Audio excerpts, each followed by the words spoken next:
provisão, o auxílio para as suas necessidades. Não só os que aqui estão, Senhor, mas todos aqueles que estão em necessidades, em desalinhos com os seus pensamentos, nos desequilíbrios dos caminhos, Jesus. Que a tua paz, Mestre, o teu olhar magnânimo, possa percorrer todas essas situações, os doentes, aqueles doentes do corpo e da alma, que tu possas, Mestre, permitir a espiritualidade, a estar perto dessas criaturas, para que elas possam sentir, Senhor, em suas consciências, a necessidade de buscar-te, de querer-te, Jesus, de melhorar. Então, Senhor, nós pedimos a tua paz aqui no nosso ambiente, nessa casa que nos abriga, e que possamos ter uma tarde maravilhosa, com a permissão de Deus, nosso Pai, que estamos aqui para poder ouvir as palavras do nosso irmão Marcelo, que trará para nós, nessa tarde, com certeza, lições de amor e de fraternidade. Obrigada, Jesus. Que Deus nos assista sempre na paz do teu amor, Senhor. Graças a Deus. Então, agora nós vamos ouvir a palavra do nosso irmão Marcelo, que falará, como amanhã, né, Dia dos Pais, a missão dos pais.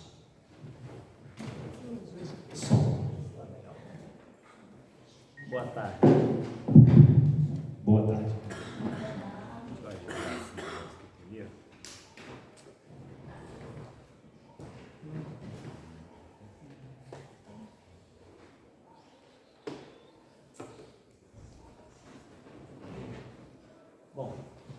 Bom, voltou.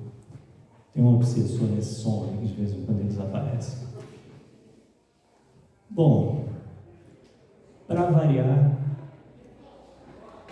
me incumbiram de uma tarefa muito difícil. Eu vou falar sobre a missão dos pais.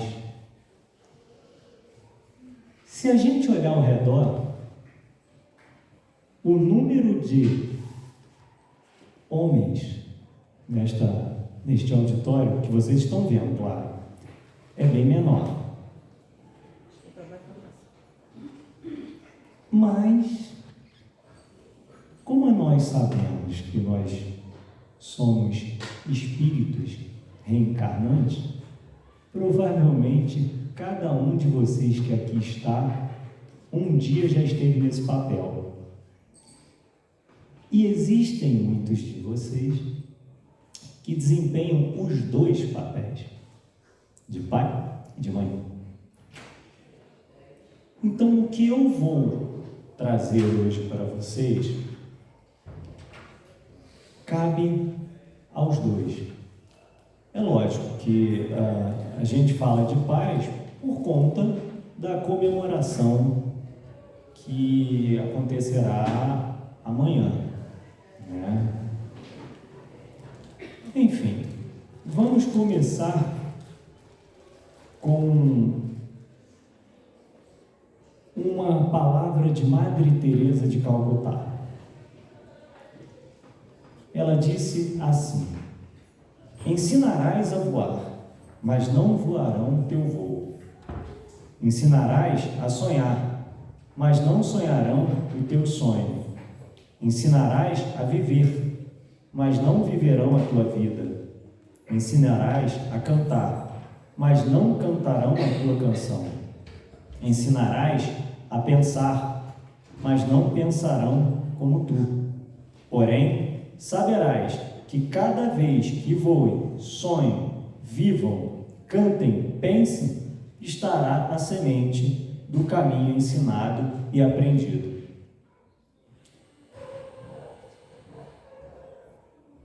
Então,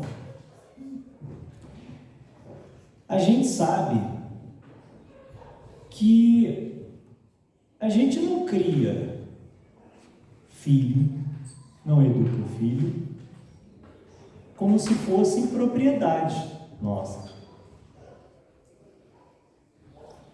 A gente faz isso para contribuir para que ele tenha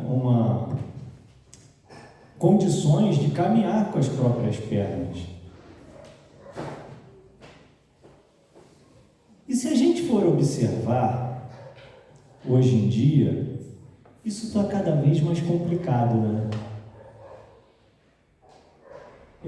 A gente vê hoje atitudes dos nossos jovens que refletem muito bem o que a sociedade tem feito. Quem aqui nunca escutou de alguém que a responsabilidade da educação é do lar? Porque educar todo e qualquer ser, ele tem que ser educado dentro da célula mátria, que é a família, para chegar no mundo e ter condições de se relacionar com o mundo. Porém, isso foi invertido. Hoje, nós temos pouco tempo. Eu preciso trabalhar, eu tenho que fazer um curso X, E aí, quando retorno para casa, muitas vezes, você não tem mais tempo de convívio, aquela vasta conversa que se tinha, porque os horários não batem, os momentos já não se encaixam, porque um sai de manhã, o outro chega à tarde, muitos se falam através de chamada de vídeo, porque já não residem mais no mesmo lugar. E aí, como resolver isso? Aí muitos podem pensar, mas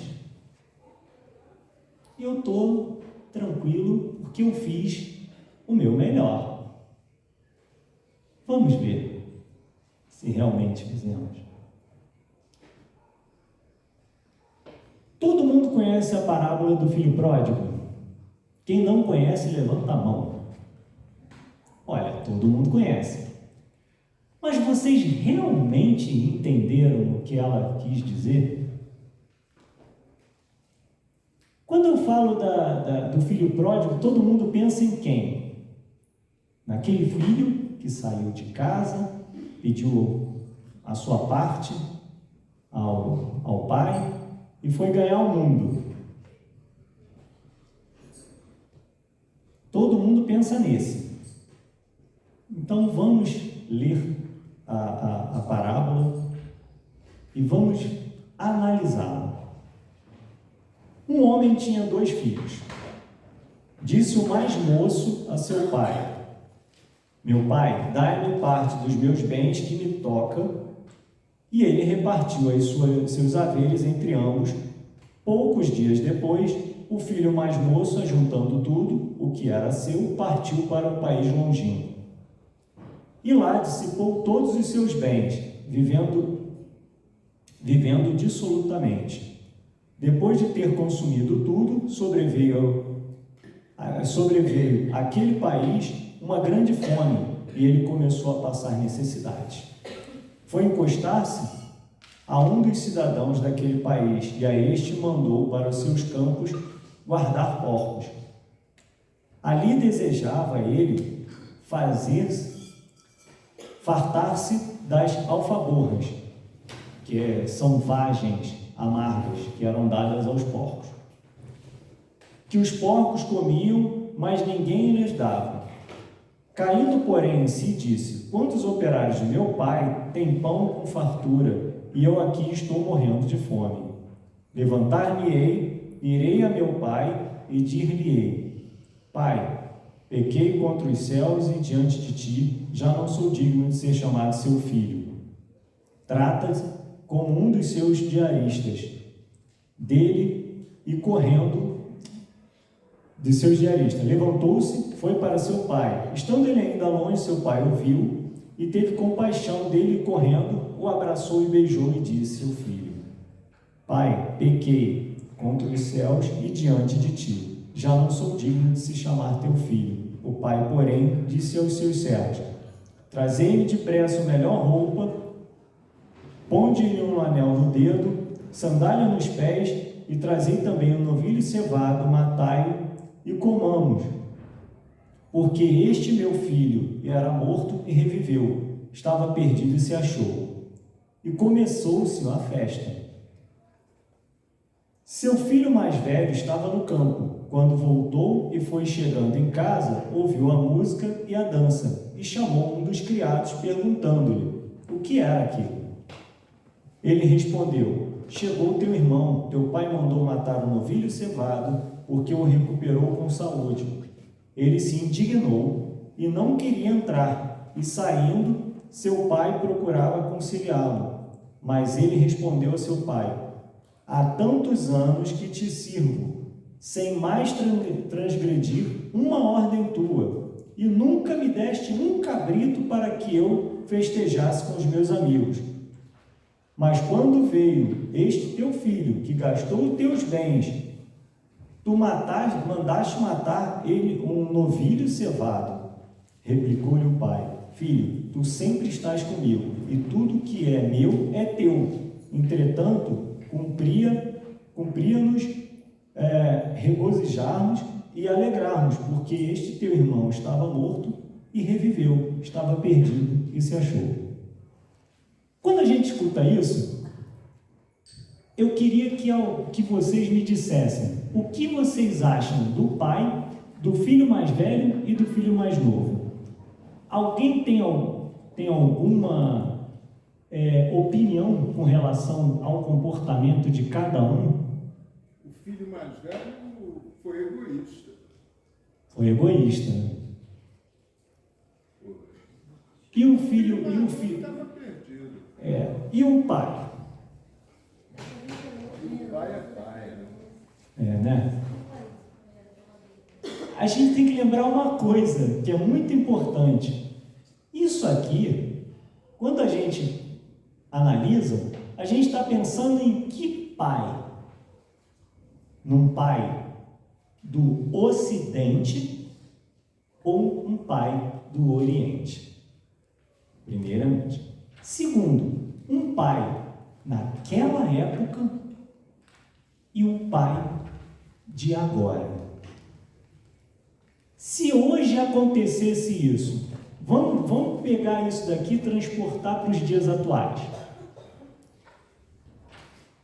Um pai tem 2 filhos hoje, e um deles manda essa aí: Pai, me dá minha parte da herança que me cabe.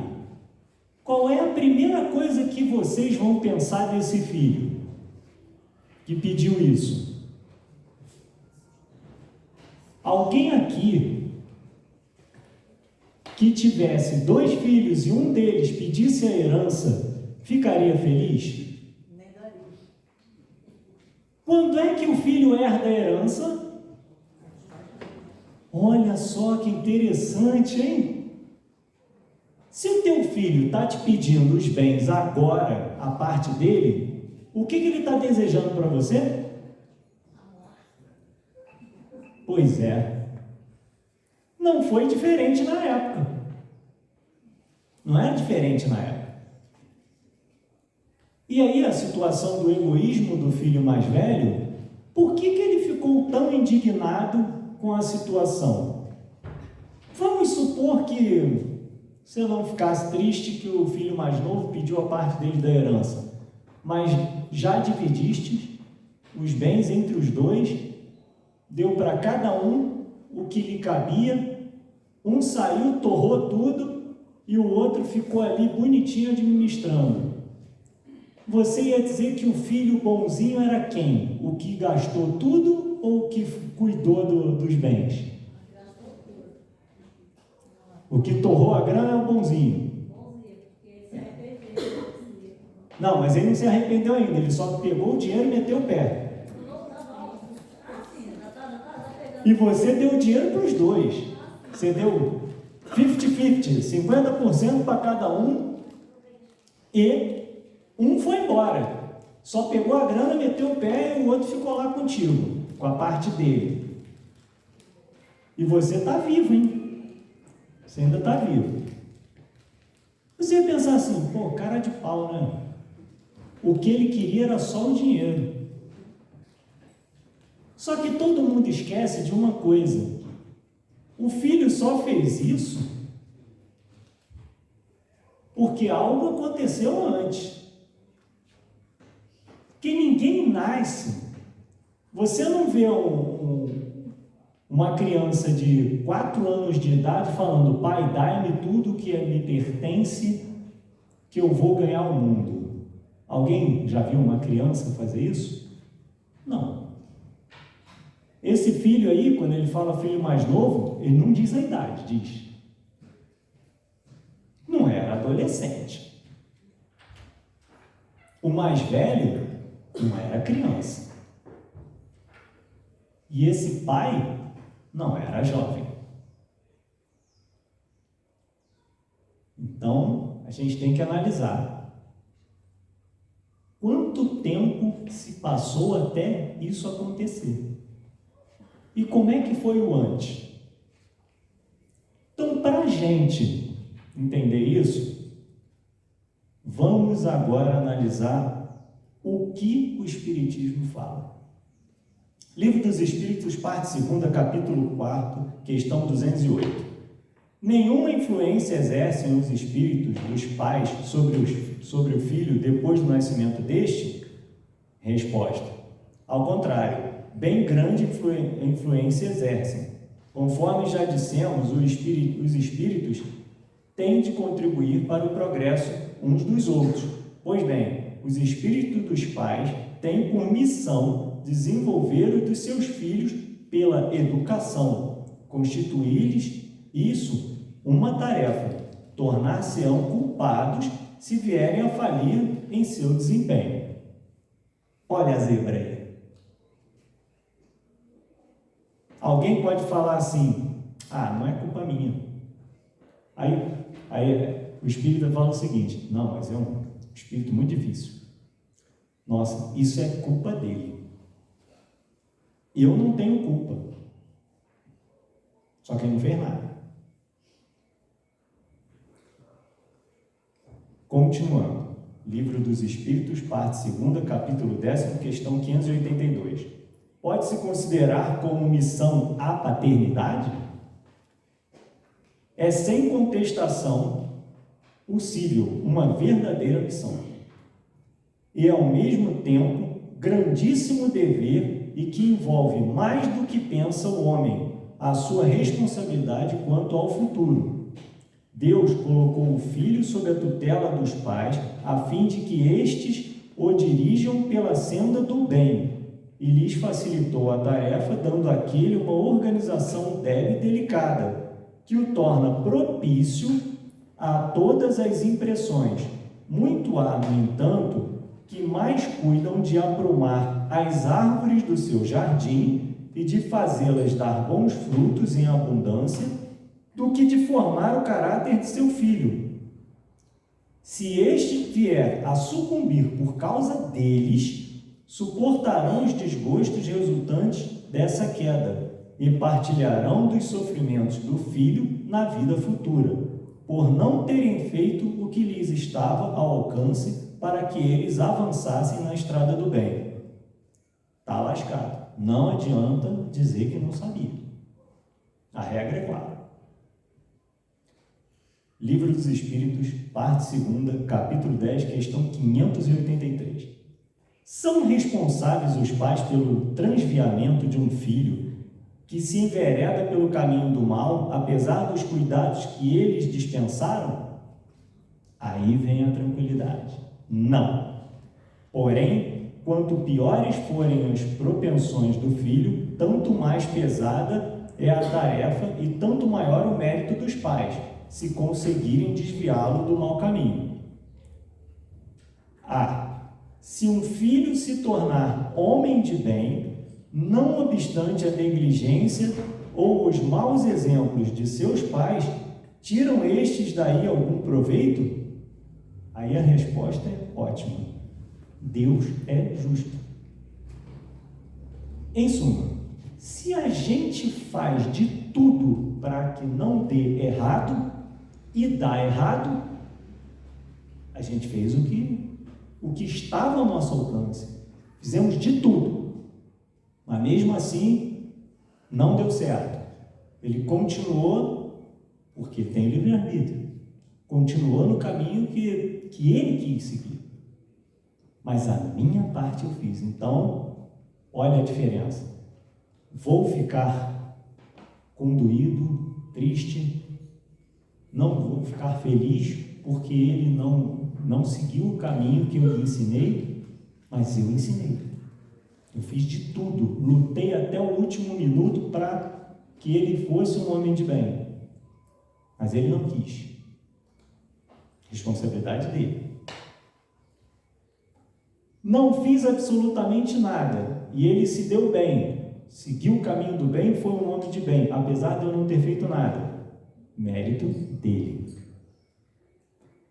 Não fiz nada, ele se lascou. A culpa é minha, porque eu tive a oportunidade. Eu deveria ter feito. Eu tinha a responsabilidade dele. Me foi confiado. E esses ajustes a gente faz antes. Chega lá, ó, fulano, senta aí, vó, você quer, assume, é esse, vocês querem resolver a questão? Beleza. Tá concordo, beleza, chega aqui, esquece tudo. Aí esquece. Não quis, não assumi, não fiz. Existe um problema muito sério que hoje a gente tem visto por aí e que é muito triste. Hoje, as instituições de ensino estão passando por situações complicadas por conta de não ter antes a base, a semente plantada. Porque ele chega lá, não quer seguir regras, acha que ele é o dono da situação. E aí, numa situação dessa, o que deveria ser feito? Não, meu filho. Você tem que respeitar quem está ali. Vocês têm que respeitar. Você está ali para aprender. Aquela pessoa está ali para te ensinar aquilo que eu não te ensino em casa. Mas você tem que sair daqui para lá sabendo o que é o certo e o que é o errado. Aí o papel se inverte. Ao invés de isso acontecer, o que a gente tem visto? Que o apoio não é a quem está tentando auxiliar, e sim aquele que se acha no direito de agredir, de desobedecer, de transgredir. E aí chega lá na frente, o que isso vai refletir? Quem será esse espírito lá na frente? O que ele vai ser?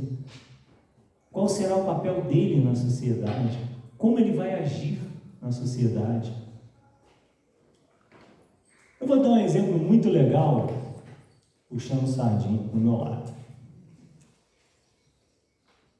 Todo mundo aqui vem para a reunião, sorridente, lindo, um dia de sol, bonito. Aí a gente propicia uma facilidade, uma comodidade de entrar e parar os carros ali embaixo, estacionar, nós temos estacionamento. E existem algumas regras. Tem gente que fica até mais tarde, tem gente que sai mais cedo, porque só vem para a palestra, tem gente que faz estudo e permanece aí. E tem gente que traz o filho para evangelização. Quando a pessoa adentra, ela já sabe o que ela vai fazer. Não, eu vou chegar, vou só ficar para a palestra, acabou a evangelização, eu vou embora. E o filho está observando isso. E ele escuta a frase que eu vou dizer, ele escuta. Pode parecer que ele não está prestando atenção, mas ele presta atenção em tudo, todos os atos de seus pais, porque eles são a referência. Aí a pergunta é a seguinte: que horas você vai embora? Eu vou embora depois da palestra. Eu vou embora depois da evangelização, depois do passe. Aí o filho escuta. Aí o pai não cumpre. Se distrai, vai ficando. E neste momento, o filho fala assim: mas ele disse que ia embora.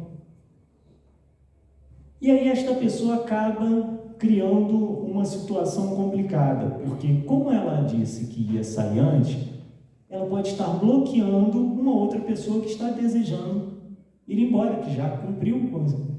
E o filho fala assim: por que ela não foi lá e tirou o carro e foi embora? Será que ela esqueceu?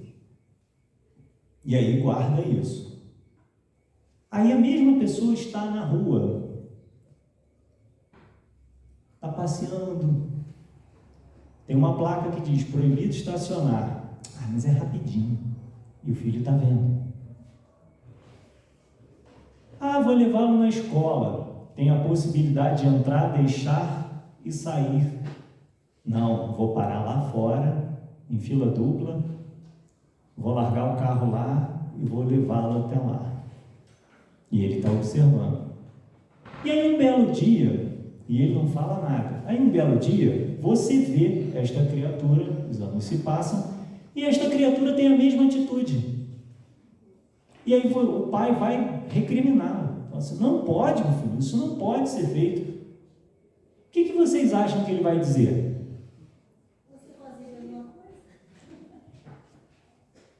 Alguém aqui já ouviu: faço o que eu digo, mas não faço o que eu faço? Não é? Quantas vezes as pessoas que aqui estão já disseram a seguinte frase: tocou a campainha, o filho foi atender, aí volta: não, é fulano, diz que eu não estou. É o clássico, né? Diz que eu não estou. Não quero falar com fulano não, diz que eu não estou. Como é que você quer que essa criatura vire lá na frente para você e te conte as coisas se você está em... Né? Mas já teve casos que a criança falou assim: meu pai mandou dizer que não está em casa. Não, é o clássico, fala melhor, meu pai mandou dizer que não está. E aí, isso quando não deixa numa situação pior. Porque encontra com a pessoa na rua, a pessoa fala assim: nossa, eu estive lá na tua casa, o povo falava que tinha, mas tu não estava. Eu falei: pois é, pai, tu lembra que tu disse que era para não estar? E mata ali na hora. Tu não disse que era... Né? Criança inocente. Então, e aí, a gente tem a principal missão dos pais. Qual é a principal missão? Desenvolvimento moral e intelectual dos filhos através da educação. Estamos fazendo isso? Moralmente, nós estamos educando através do exemplo?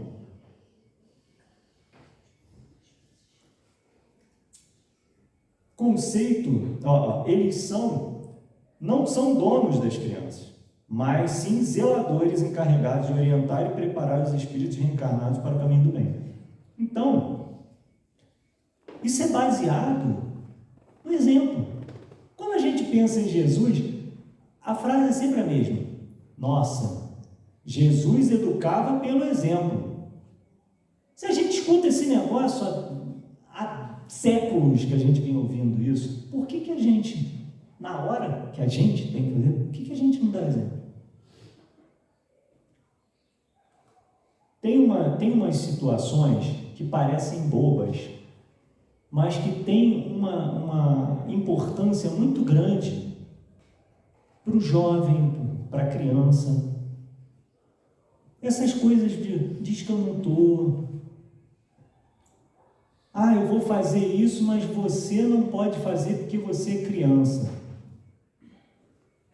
A gente esquece que quando a gente fala isso, a gente não está falando para um ser orgânico, não pensante.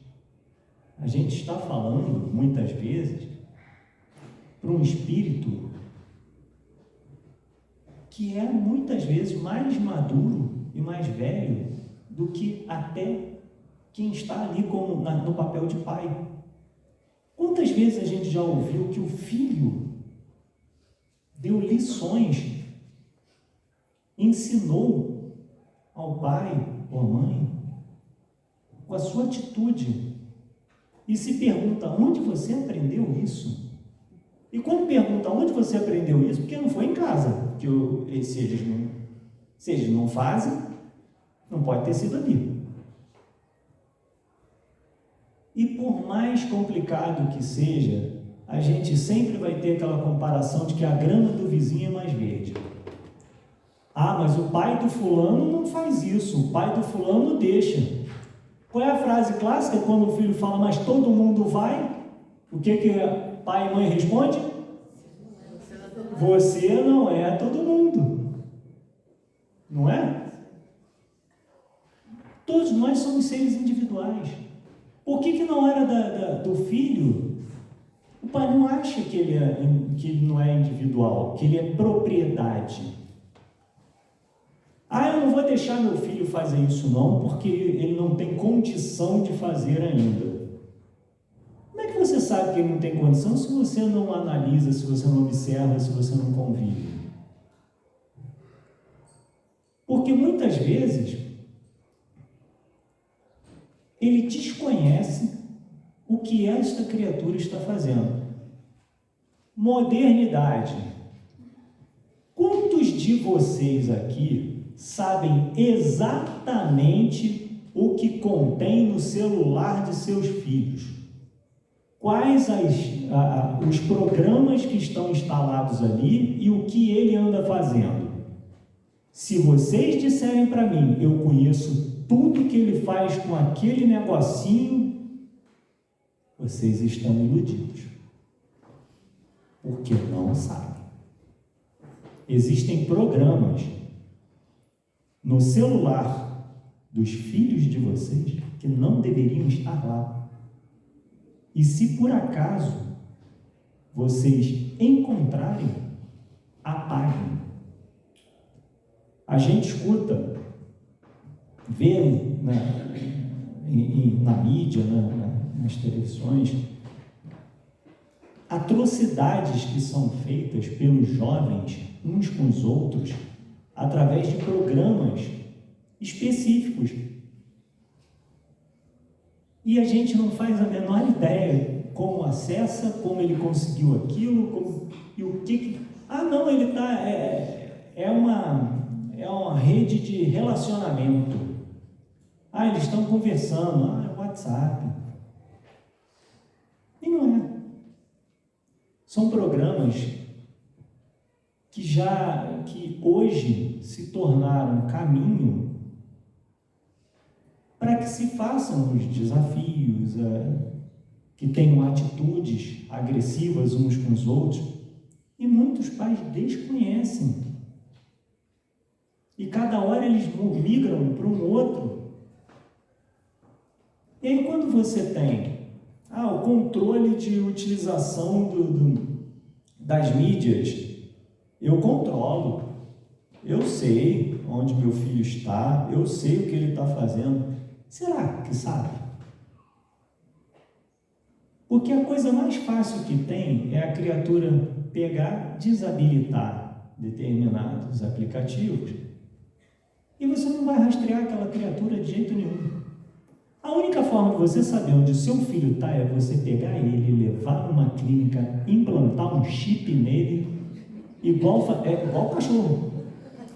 É o único jeito de você rastrear, saber onde ele está, porque se não for desse jeito, Ele vai deixar o celular em casa, ele vai ter um outro celular que você nem sabe que ele tem, vai ter programas na Deep Web, ele vai acessar o lado obscuro da internet para ludibriar esse controle.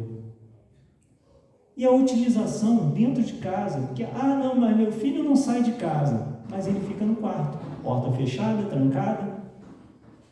Por que ele não conversa com você?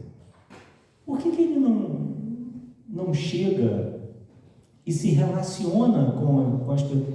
Não, eu vou comer no quarto, eu vou não sei o que no quarto, tudo no quarto. Aí você chega lá, tem que dar as incertas, abre a porta, dá uma olhada, o que ele está fazendo?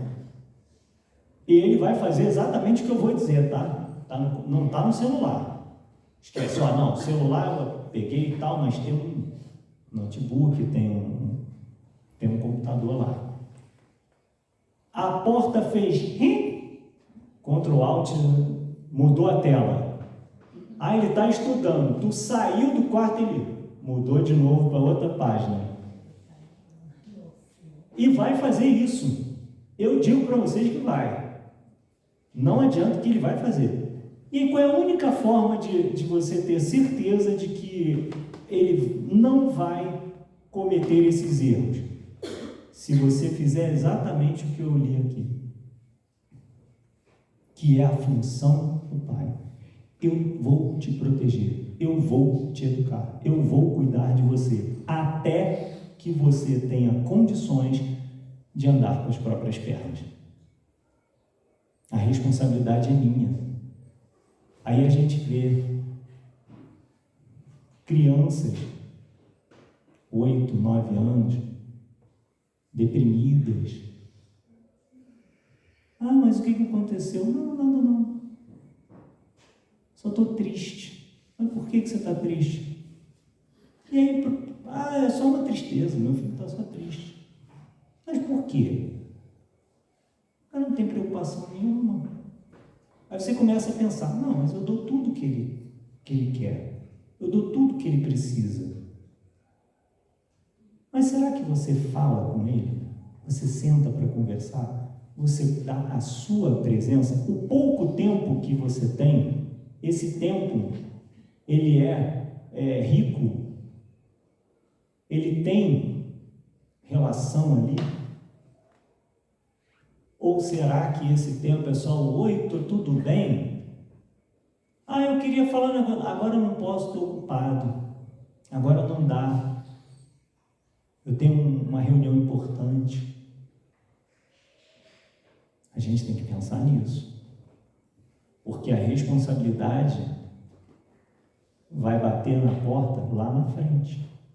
O resultado dessa árvore que você não regou, não cuidou, que frutos dará?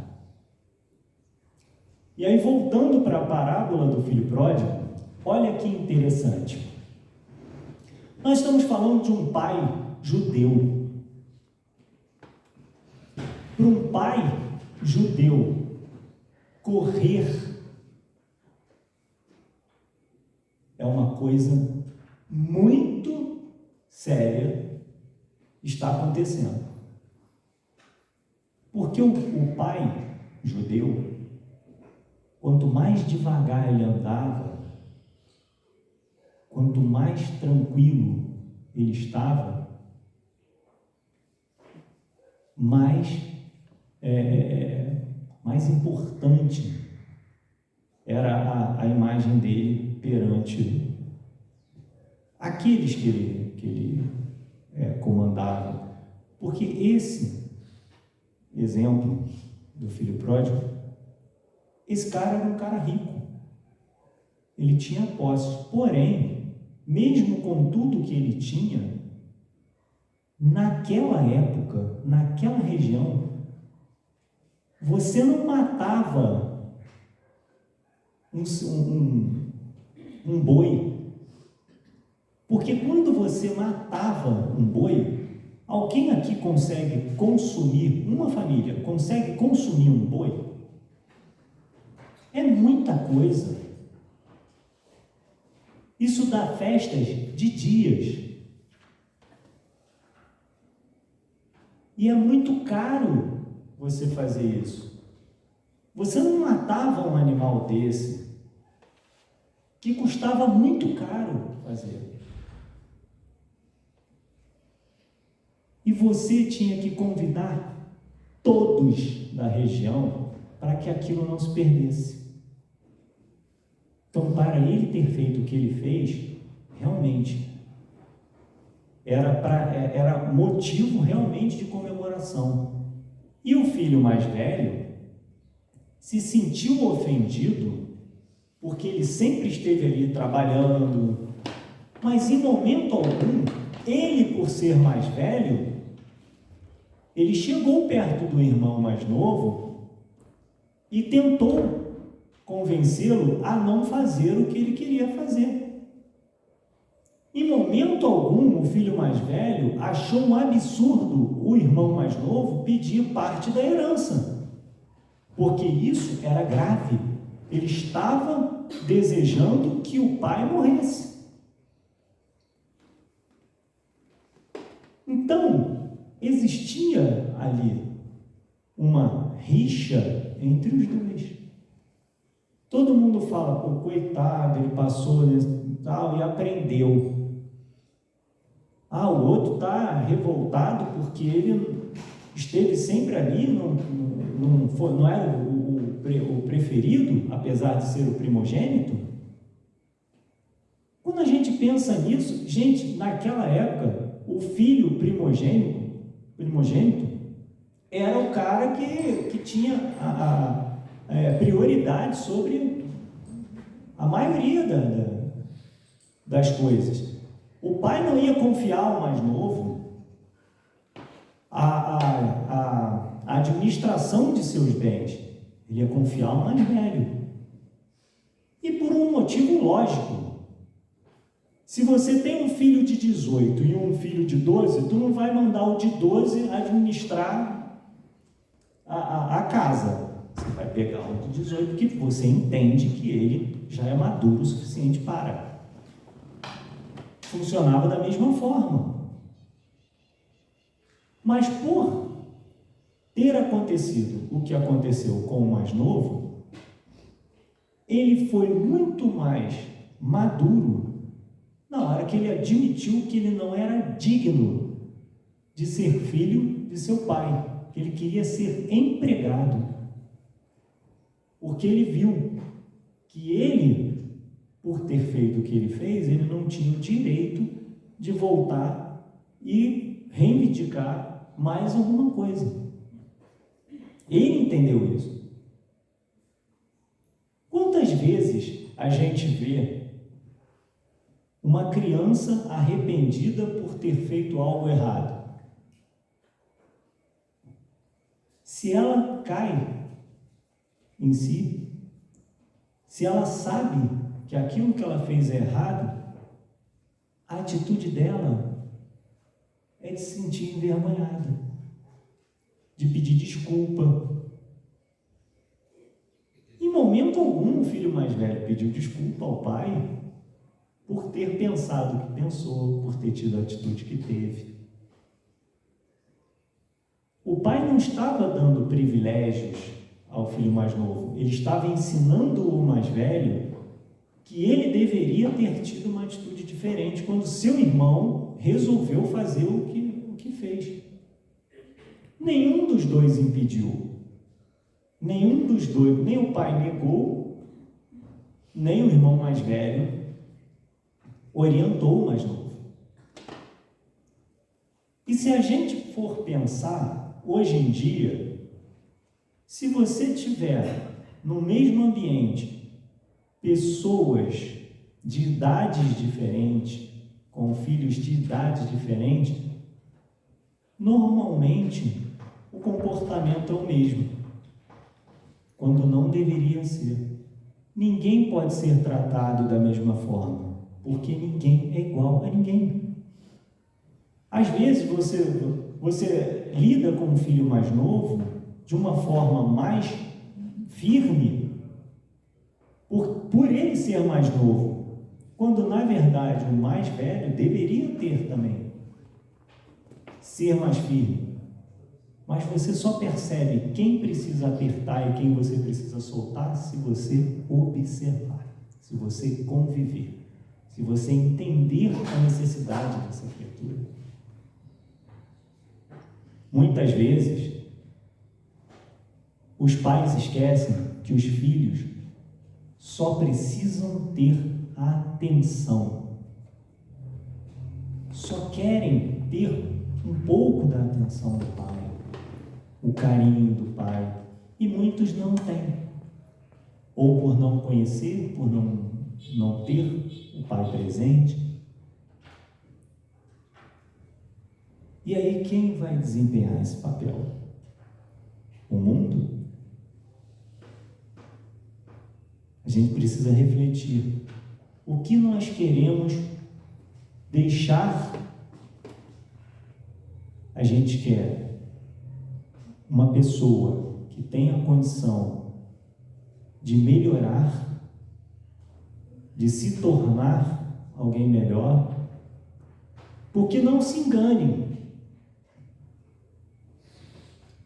Não é depositando nos filhos o desejo que vocês têm que eles sejam. É escutando qual é a necessidade que eles têm, o que eles desejam, o que eles querem fazer.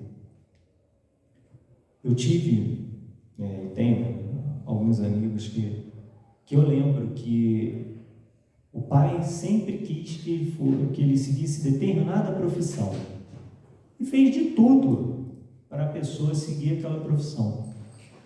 E um belo dia ele falou: não, eu vou fazer para atender a tua necessidade, mas assim que eu terminar isso, eu vou atender a minha.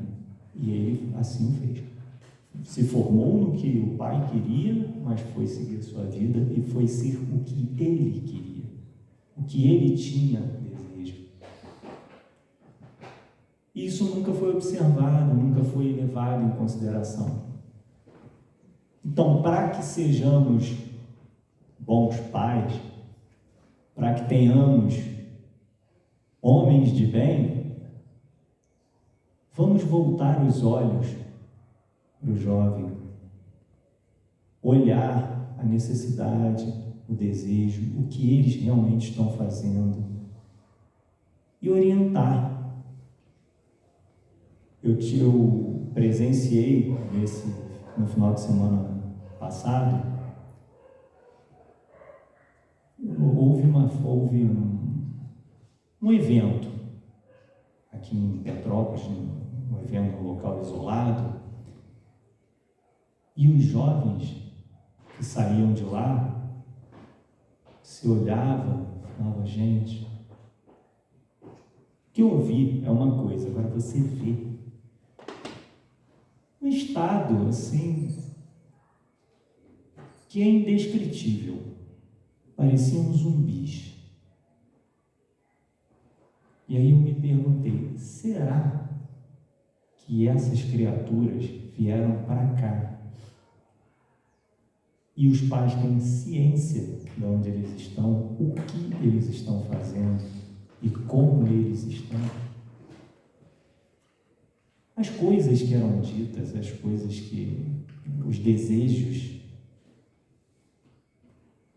E olha que eu já vi muita coisa, mas aqui me deixou muito surpreso. Porque você olhava assim, se você visse transitando na rua, é apenas um jovem. Então, você não diz que uma criatura daquela estaria num ambiente que ele estava. E isso acontece todos os fins de semana, todos os dias, em lugares diversos. E eu tenho certeza absoluta que os pais não fazem a menor ideia do que seus filhos estão fazendo na rua. Mas, se você tem ele seguindo algo, ouvindo coisas realmente instrutivas, se você conversa, você percebe que ele é capaz de dizer não, que ele é capaz de discernir o que ele realmente quer para a vida dele, mas para isso precisa ouvir, para isso precisa conviver. Então não sejamos negligentes, não sejamos omissos. Prestemos atenção, porque caso contrário, um dia pode tocar o telefone e a notícia pode não ser boa. E aí você vai se perguntar, aonde foi que eu errei? O que eu deixei de fazer? Eu dei tudo. Isso me lembra para a gente encerrar, isso me lembra um caso que aconteceu com Chico. Chico estava já terminando as atividades, já estava saindo do centro e se dirigindo para a sua casa, eis que para na frente da instituição um carro caríssimo e desce dele um senhor, dizendo que precisava falar, que o Chico lhe desse, psicografasse uma carta de seu filho. Eu queria, eu disse do meu filho, eu preciso falar com meu filho. E aí o Chico, na sua tranquilidade, virou para esse pai e falou: meu irmão, o telefone toca de lá para cá.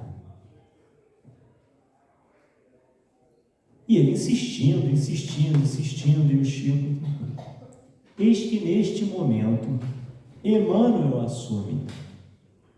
E aí vocês podem imaginar o que aconteceu. Chico, doçura, tranquilidade. Aí vem Emmanuel e a moral em pessoa. Virou para esse pai e falou: o senhor não tem o direito de exigir isso, pois o seu primeiro filho sofreu um acidente e morreu por conta de tudo que o senhor deu a ele. E agora o senhor está querendo mensagem do segundo filho, que o senhor também desencaminhou. O senhor não tem o direito de exigir isso, pois não cumpriu com o seu papel. Nesse momento, aquele homem que se achava o dono do mundo, que achava que podia comprar tudo com dinheiro, se viu humilhado, entrou no seu carro, foi embora e nunca mais voltou.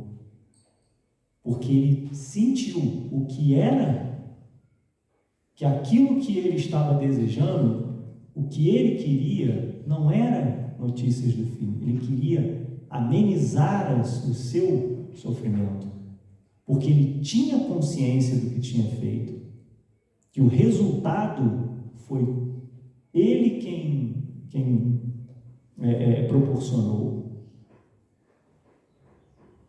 E assim, eu desejo a todos que aqui estão, a todos os pais, a todas as mães que fazem o papel de mãe e pai, que façam o seu melhor, que não desistam de seus filhos, por mais complicado que seja, porque a tarefa é difícil, a tarefa é complicada, que a gente sabe que educar não é fácil, mas que o resultado pode surpreender vocês. E aqueles que hoje se veem no papel não só de pais, mas filhos também, que entendam tudo que seus pais fizeram,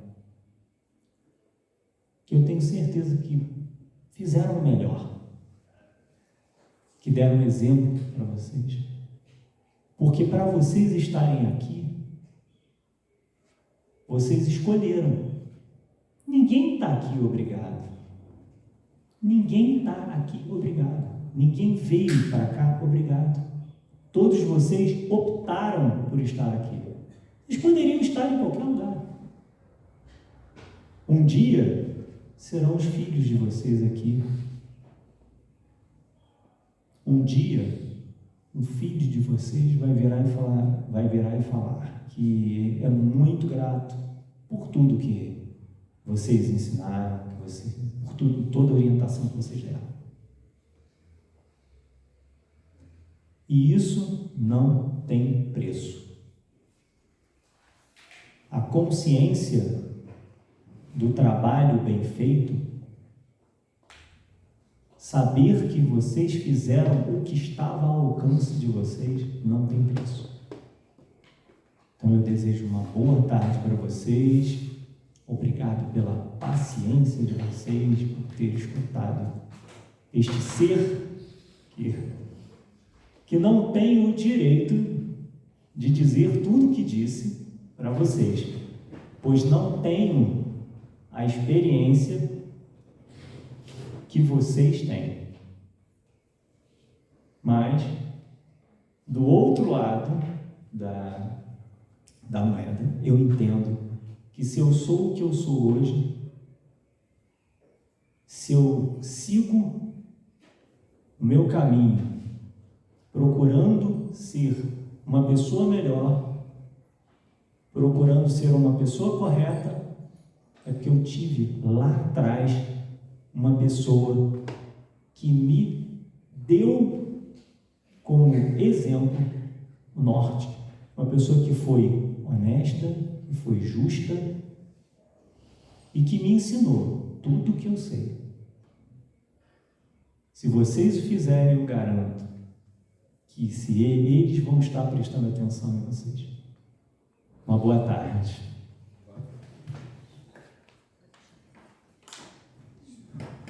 Foi muito bom, João. Muito obrigada.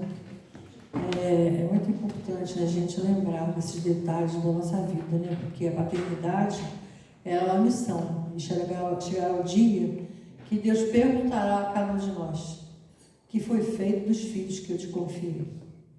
Então a gente vai ter que responder essa pergunta seriamente, né? Então agora nós vamos chamar a Silma Nilza, que ela vai fazer essa prece final, e depois eu vou dar alguns recadinhos aqui.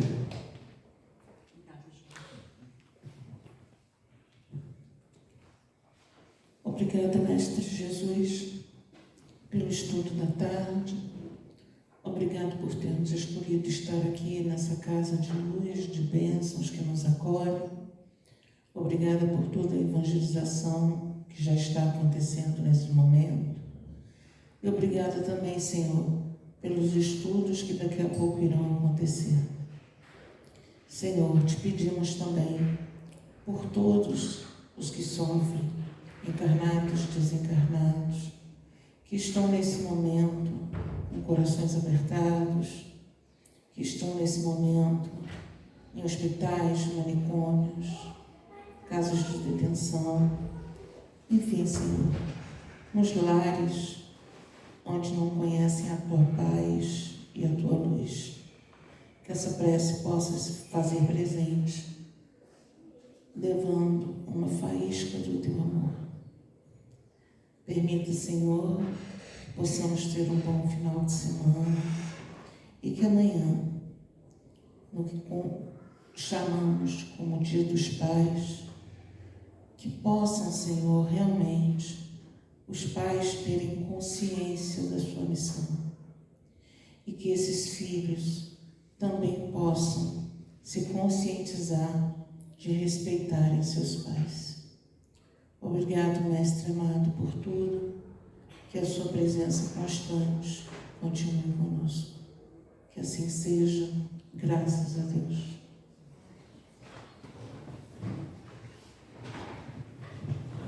Agora nós temos os recadinhos aqui.